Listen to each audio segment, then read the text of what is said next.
Para naman sa mga nais mag-ikot sa Intramuros, mas mapapadali na po ang inyong paglilibot sa tulong ng isang app na mistulang tourist guide. Silipin natin yan sa report ni Rod Lagusad.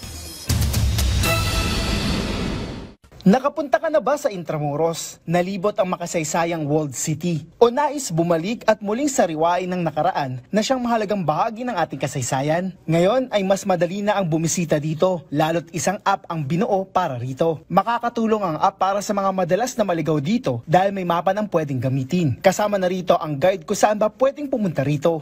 Pati po yung pagbubook nyo, kunwari ng entrances and pagbabayad ng fees for our ticketed sites, pwede na rin po sa app.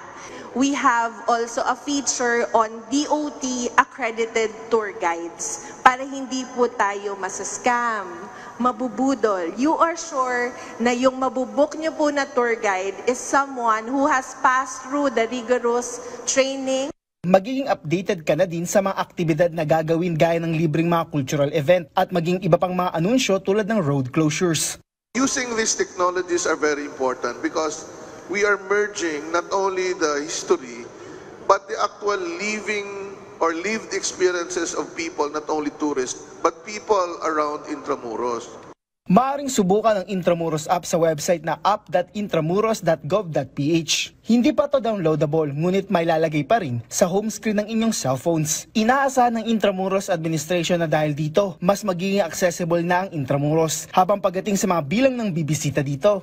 I think we are confident na tataas lalo kasi now with the with the Intramuros app, makikita nila ano bang mga pwede nilang puntahan, ano bang mga happenings dito sa Intramuros. Sa phase 2 ng app ay inaasahan na masasama na rin ang pag-a-apply ng permit gaya ng pagsasagawa ng shoot o gate pass.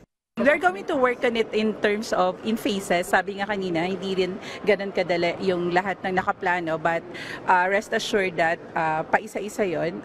Aside from the administrative requirements, we're looking at the enhancing the immersive experience ng ating pong mga potential visitors natin. With the immersive experience, sa bahagi naman ng DOST, tinitingnan ang posibilidad ng pagkakaroon ng augmented reality. It will take time, but I think it will be better sa ating mga turista.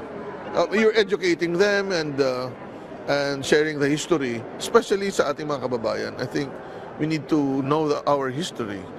We need to be more patriotic, and we can do that by looking back at our history.